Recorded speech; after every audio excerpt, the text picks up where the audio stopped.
Hi, this is Mohit Grover from DA Public School, Kotpura. I'm Neha Verma. I am Atul. We have made a model on LED matrix. This is LED matrix and this is Arduino Uno. And in this LED matrix, we are going to show 4 kinds of smiley. One is of mute, one is of smiling face, one is of in the sad mood, and so on. So in this, we have made a program on the basis of this smiley, and we have made a library, and we have included that library in that program.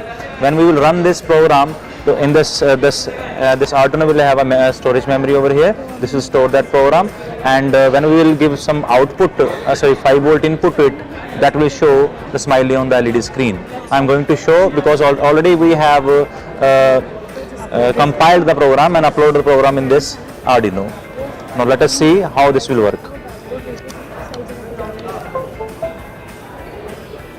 So we have 4 kinds of smiley over here. Happy, 3, sad. 4. Except these smileys, we can add some signs others also, we can add some names also, we can mark the attendance also. That's it. Thank you.